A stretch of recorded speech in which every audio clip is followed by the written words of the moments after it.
नमस्कार।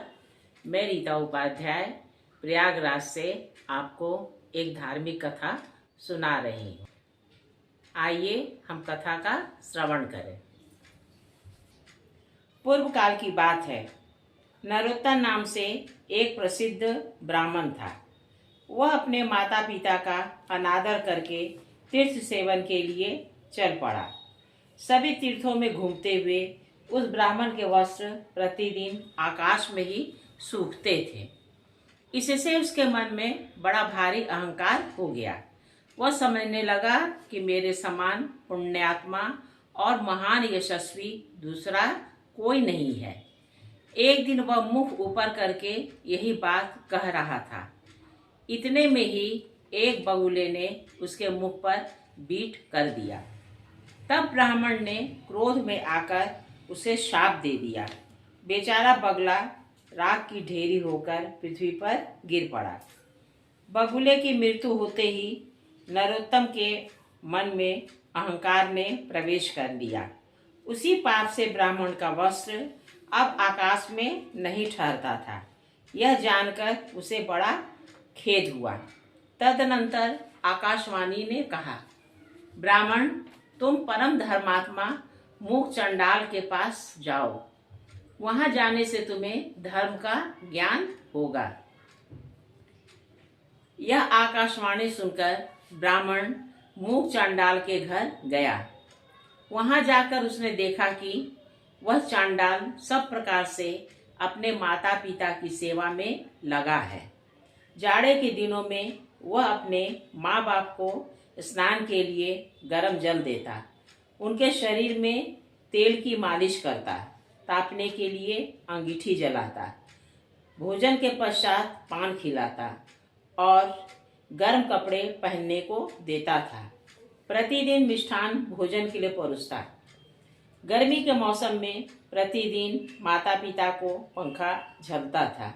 इस प्रकार नित्य प्रति उनकी परिचर्या करके ही वह भोजन करता था। माता पिता की थकावट और कष्ट का निवारण करना उसका सदा का नियम था। इन पुण्य कर्मों के कारण चांडाल का घर बिना किसी आधार और खंबे के ही आकाश में स्थित था।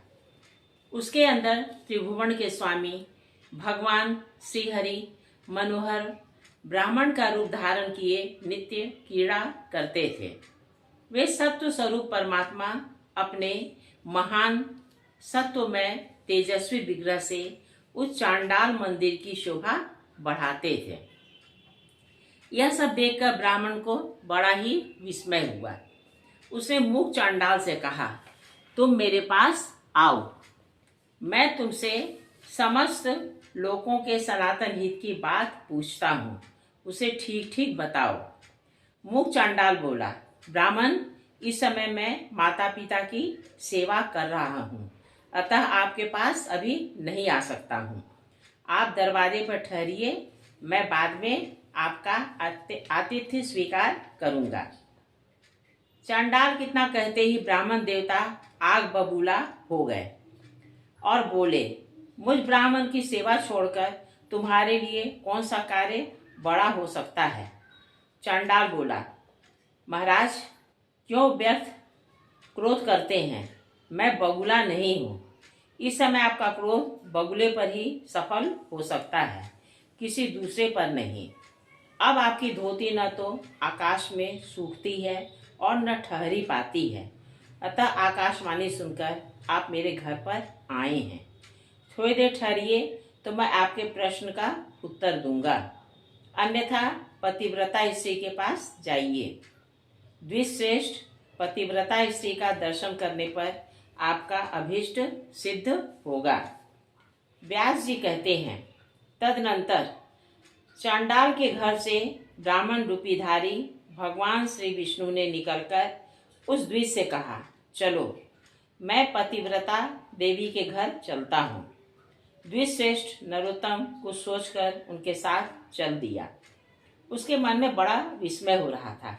उसने रास्ते में भगवान से पूछा, विप्रवर, आप इस चांडाल के घर में जहाँ स्त्रियां रहती हैं किस लिए निवास करते हैं।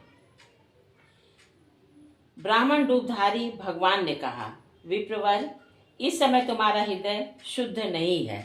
पहले पतिव्रता आदि का दर्शन करो, उसके बाद मुझे ठीक ठीक जान सकोगे। ब्राह्मण ने पूछा, द्विश्रेष्ठ, कौन स्त्री पतिव्रता होती है? पतिव्रता का क्या लक्षण है? मैं जिस प्रकार इस बात को ठीक ठीक समझ सकूं, इस प्रकार उपदेश कीजिए। भगवान बोले, जो स्त्री पुरुष की आराधना अपने पुत्र की अपेक्षा अधिक करती है, राजा के समान उसका भय मानती है और पति को भगवान का स्वरूप समझती है, वही पतिव्रता है। जो साध्वी स्त्री सुंदर वेशधारी पर पुरुष को देखकर उसे भ्राता, पिता अथवा पुत्र मानती है, वह भी पतिव्रता है। द्विश्रेष्ठ, उस पतिव्रता के पास जाओ और उसे अपना मनोरथ कह सुनाओ, उसका नाम शुभा है। यूं कहकर भगवान वहीं अंतर्धान हो गए। उन्हें अदृश्य होते देख ब्राह्मण को बड़ा आश्चर्य हुआ। उसने पतिव्रता के घर जाकर उसके विषय में पूछा। अतिथि की बोली सुनकर पतिव्रता स्त्री तेजी से घर से निकली और ब्राह्मण को आया देख दरवाजे पर खड़ी हो गई। ब्राह्मण उसे देखकर प्रसन्नता पूर्वक बोले, देवी, तुमने जैसा देखा और समझा है उसके अनुसार स्वयं ही सोचकर मेरे लिए प्रिय और हित की बात बताओ। पतिव्रता बोली, ब्राह्मण, इस समय मुझे पतिदेव की पूजा करनी है, अतः अवकाश नहीं है। आपका कार्य मैं पीछे करूंगी। इस समय मेरा आतिथ्य ग्रहण करेंगे। ब्राह्मण बोला, कल्याणी, मेरे शरीर में इस समय भूख, प्यास और थकावट नहीं है। मुझे अभीष्ट बात बताओ, नहीं तो मैं तुम्हें शाप दे दूंगा। तब उस पतिव्रता ने कहा, द्विश्रेष्ठ, मैं बगुला नहीं हूँ। आप धर्म तुलाधार के पास जाइए और उन्हीं से अपने हित की बात पूछिए। यूं कहकर वह पतिव्रता घर के भीतर चली गई। तब ब्राह्मण ने चांडाल के घर की भांति वहां भी विप्र रूपधारी भगवान को उपस्थित देखा। उन्हें देखकर वह बड़े विस्मय में पड़ा। कुछ सोच विचार कर उनके समीप गया। घर में जाने पर उसे हर्ष में भरे हुए ब्राह्मण और उस पतिव्रता के भी दर्शन हुए। उन्हें देखकर नरोत्तम भगवान ने कहा, तात, देशांतर में जो घटना घटी थी उसे इस पतिव्रता देवी ने भी बता दिया और चांडाल ने तो बताया ही था। ये लोग उस घटना को कैसे जानते हैं? इस बात को लेकर मुझे बड़ा विस्मय हो रहा है। इससे बढ़कर महान आश्चर्य और क्या हो सकता है? भगवान बोले, तात, महात्मा पुरुष अत्यंत पुण्य और सदाचार के बल पर सबका कारण जान लेते हैं, जिससे तुम्हें विस्मय हुआ है। मुने, बताओ, इस समय उस पतिव्रता ने तुमसे क्या कहा है? ब्राह्मण ने कहा, वह तो मुझे धर्म तुलाधार से प्रश्न करने के लिए उपदेश देती है। ब्राह्मण ने पूछा, तुलाधार कहाँ रहता है? भगवान ने कहा, जहाँ मनुष्यों की भीड़ एकत्रित है और नाना प्रकार के द्रव्यों की बिक्री हो रही है, उस बाजार में तुलाधार वैश्य इधर उधर क्रय विक्रय करता है। उसने कभी मन, वाणी या क्रिया द्वारा किसी का भी कुछ बिगाड़ नहीं किया, असत्य नहीं बोला, दुष्टता नहीं की। वह सब लोगों के हित में तत्पर रहता है, सब प्राणियों में समान भाव रखता है और ढेले, पत्थर तथा सुवर्ण को समान समझता है। वह प्राणांत उपस्थित होने पर भी सत्य छोड़कर कभी झूठ नहीं बोलता। इसी से वह धर्म तुलाधार कहलाता है। श्री भगवान के यूं कहने पर ब्राह्मण ने नाना प्रकार के रसों को बेचते हुए तुलाधार को देखा। वह बिक्री की वस्तुओं के संबंध में बातें कर रहा था। ब्राह्मण को उपस्थित देख तुलाधार ने मधुर वाणी में पूछा, ब्राह्मण, यहाँ कैसे आना हुआ? ब्राह्मण ने कहा, मुझे धर्म का उपदेश करो, इसलिए मैं तुम्हारे पास आया हूँ। तुलाधार बोला, विप्रवर, जब तक मैं अपने काम काज से निश्चिंत नहीं हो जाऊंगा तब तक मैं आपको उपदेश नहीं दे सकूंगा। अतः आप मेरा उपदेश मानकर धर्माकर के पास जाइए। बगले की मृत्यु से होने वाला दोष और आकाश में धोती सुखाने का रहस्य, ये सारी बातें आपको मालूम हो जाएंगी। धर्माकर का नाम अद्रोहक है, वे बड़े सज्जन हैं, उनके पास जाइए। यूं कहकर तुलाधार खरीद बिक्री में लग गया। नरोत्तम ने विप्र रूपधारी भगवान से पूछा, तात, अब मैं तुलाधार के कथनानुसार सज्जन अद्रोहक के पास जाऊंगा, परंतु मैं उनका घर नहीं जानता। भगवान बोले, चलो, तुम्हारे साथ उनके घर चलूंगा। रास्ते में चलते हुए भगवान से ब्राह्मण ने पूछा, तात, तुलाधार न तो देवताओं एवं ऋषियों का और न ही पितरों का तर्पण करता है, फिर देशांतर में घटित होने वाले मेरे वृत्तांत को कैसे जानता है? भगवान बोले, ब्राह्मण, उसने सत्य और समता से तीनों लोगों को जीत लिया है। इसी से उसके ऊपर पितर, देवता तथा मनुष्य भी, मुनि भी संतुष्ट रहते हैं। धर्मात्मा तुलाधार उपर्युक्त गुणों के कारण ही भूत और भविष्य की सारी बातें जानता है। ब्राह्मण ने कहा, विप्रवर, आपकी कृपा से मुझे तुलाधार के सर्वज्ञ होने का कारण ज्ञात हो गया। अब अद्रोह का जो वृतांत हो उसे बताइए। भगवान बोले, पूर्व काल की बात है। एक राजपुत्र की कुलवती स्त्री बड़ी सुंदरी और पूर्ण यौवना थी। वह कामदेव की पत्नी रति और इंद्र की पत्नी शची के समान मन को हरने वाली थी। राजकुमार उसे प्राणों के समान प्यार करते थे। उस सुंदरी भार्या का नाम भी सुंदरी ही था। एक दिन राजकुमार को राज कार्य के लिए अकस्मात बाहर जाने के लिए उद्यत होना पड़ा। उन्होंने मन ही मन सोचा, मैं प्राणों से बढ़कर प्यारी अपनी इस भार्या को किस स्थान पर रखूं, जिससे इसके सतीत्व की रक्षा निश्चित रूप से हो सके। इस बात पर खूब विचार करके राजकुमार सहसा अद्रोह के घर पर आए। उन्होंने अद्रोहक से याचना की कि वो उनके पत्नी को रख लें।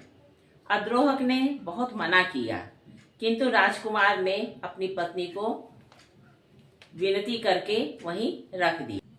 6 मास बाद राजकुमार अद्रोहक के नगर में आया और लोगों से अपनी पत्नी और अद्रोहक के बारे में पूछा। कुछ लोगों ने उसकी प्रशंसा की और कुछ लोगों ने निंदा की। अद्रोहक ने अपने धर्माचरण के बल से लोगों की कुत्सित चर्चा सुन ली। तब उनके मन में लोक निंदा से मुक्त होने का शुभ संकल्प प्रकट हुआ। उन्होंने स्वयं लकड़ी एकत्रित करके एक बहुत बड़ी चिता बनाई और उसमें आग लगा दी। चिता प्रज्वलित हो गई। उसी समय प्रतापी राजकुमार अद्रोहक के घर आ पहुंचे। वहां उन्होंने अद्रोहक तथा अपनी पत्नी को भी देखा। पत्नी का मुंह प्रसन्नता से खिला हुआ था और अद्रोहक अत्यंत विषाद युक्त थे। उन दोनों की मानसिक स्थिति जानकर राजकुमार ने कहा, भाई, मैं आपका मित्र हूँ और बहुत दिनों बाद लौटा हूँ, आप मुझसे बातचीत क्यों नहीं करते? अद्रोहक ने कहा कि मित्र, मैंने आपके हित के लिए जो दुष्कर कर्म किया है वह लोक निंदा के कारण व्यर्थ सा हो गया है। अतः मैं अग्नि में प्रवेश करूंगा। संपूर्ण देवता और मनुष्य मेरे इस कार्य को देखें। ऐसा कहकर महाभाग अद्रोहक अग्नि में प्रवेश कर गए, परंतु अग्नि उनके शरीर, वस्त्र और केशों को जला नहीं सका। आकाश में खड़े समस्त देवता प्रसन्न होकर उन्हें साधुवाद देने लगे। सबने चारों ओर से उनके मस्तक पर फूलों की वर्षा की। जिन जिन लोगों ने राजकुमार की पत्नी और अद्रोह के संबंध में गलत बातें की थी, उनके मुंह पर नाना प्रकार की कोढ़ हो गई। देवताओं ने उपस्थित हो अद्रोहक को आग से खींचकर बाहर निकाला और प्रसन्नतापूर्वक दिव्य पुष्पों से उनका पूजन किया।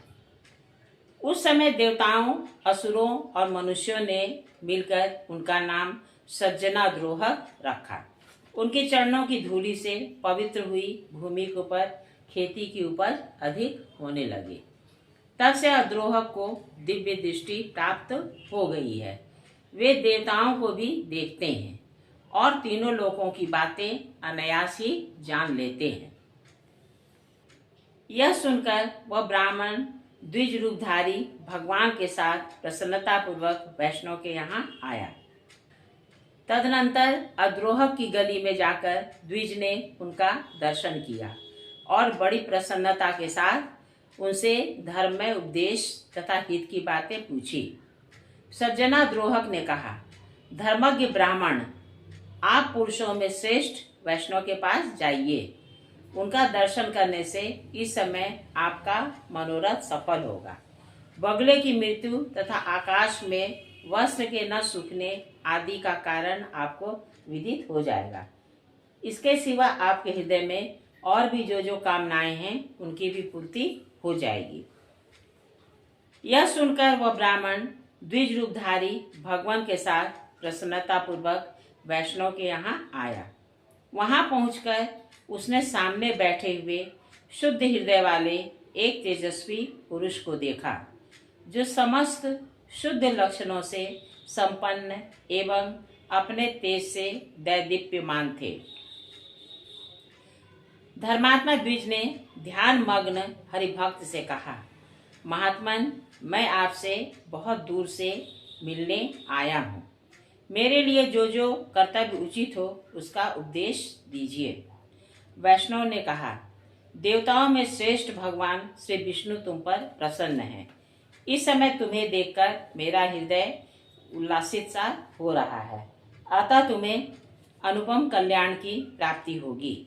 आज तुम्हारा मनोरथ सफल होगा। मेरे घर में भगवान श्री विष्णु विराजमान हैं। वैष्णव के यूँ कहने पर ब्राह्मण ने पुनः उनसे कहा, भगवान विष्णु कहाँ हैं? आज कृपा करके मुझे उनका दर्शन कराइए। वैष्णव ने कहा, इस सुंदर देवालय में प्रवेश करके तुम परमेश्वर का दर्शन करो।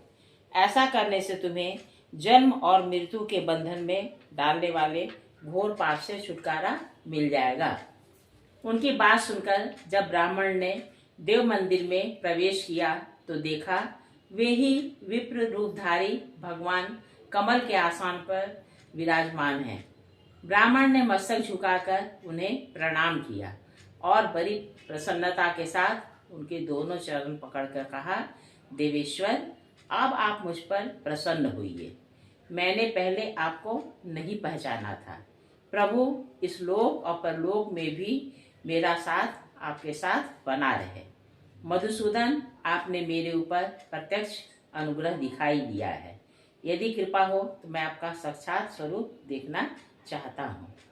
भगवान श्री विष्णु बोले, भूदेव, तुम्हारे ऊपर मेरा प्रेम सदा ही बना रहता है। मैंने स्नेहवश ही तुम्हें पुण्यात्मा महापुरुषों का दर्शन कराया है। पुण्यवान महात्माओं के एक बार भी दर्शन, स्पर्श, ध्यान और नामोच्चारण करने से, वार्तालाप करने से मनुष्य अक्षय स्वर्ग का सुख भोगता है। जगत गुरु भगवान के ऐसा कहने पर द्विश्रेष्ठ नरोत्तम ने इस प्रकार कहा, नाथ, यदि आप मुझ पर प्रसन्न हैं तो मुझे अपने स्वरूप का दर्शन कराइए। तब संपूर्ण लोकों के एकमात्र कर्ता एवं ब्राह्मण हितैषी भगवान ने नरोत्तम के प्रेम से प्रसन्न होकर उस पुण्यात्मा ब्राह्मण को शंख, चक्र, गदा और पद्म धारण किए अपने पुरुषोत्तम रूप का दर्शन कराया। उनके तेज से संपूर्ण जगत व्याप्त हो रहा था। ब्राह्मण ने दंड की भांति धरती पर गिरकर भगवान को प्रणाम किया और कहा, जगदीश्वर, आज मेरा जन्म सफल हुआ। आज मेरे नेत्र कल्याणमय हो गए। कहिए मेरे श्रद्धालु श्रोताओं, आपको मेरे द्वारा कही गई यह प्राचीन और धार्मिक कथा कैसी लगी? अगर अच्छी लगी हो तो कृपया इसे लाइक और सब्सक्राइब कीजिएगा। साथ ही आप अपनी टिप्पणियाँ भी भेजिएगा। आपकी टिप्पणियों का मुझे बहुत ही इंतज़ार रहता है। नमस्कार।